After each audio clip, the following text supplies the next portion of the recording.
now that we've made our code a little bit more efficient and easier to work with, we can actually begin on this login form now, and it's not going to take that long. I thought that last time about the register form, and then 7 videos later or whatever it was. But no, I don't think this one will take too long, so let's make a start. We're going to do the same sort of thing as we did here with register handler, but we're going to make a file called login handler. So let's just save this right now. Inside includes form handlers, and we're going to save it as login underscore handler, and this should only have about 25 lines of code, I think. Login handler. Okay, so before we do that though, we're actually going to make our login forms just like we did here. So above this form and between the body tag, underneath the body tag, we're going to say form, press tab, and I'll put the closing tag in for you. And then inside the form tags, we're going to say, actually before we forget, inside the form bracket right there, we're going to say action equals, and remember this is the page it's being sent to, so this will be register.php, just like we did this one here.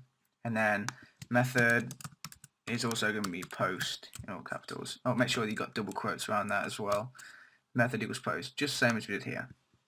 Okay, so inside here we're going to write input, press tab, and then inside here we'll say type equals email. This is what the user is going to type their email address into. We'll say name equals log underscore email, just like before we said reg underscore email. Here is log email for the login, and we'll say placeholder equals email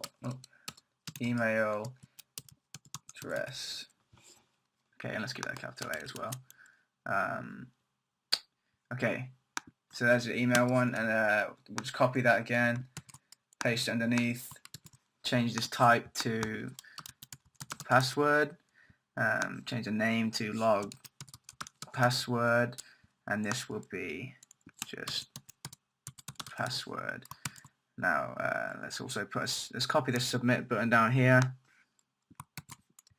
paste it in this form. Okay, so you have your submit button now. Name would be, let's call it login button, value login. Okay, so let's save that, refresh the page now, we should see there you go, right there. So we need to put the line breaks in, I forgot to do that. So below here, BR for break, and again BR, refresh the page, and you'll see that, okay, if I can refresh the page, there you go. So that's the login form done. The next step is to write the code that handles this.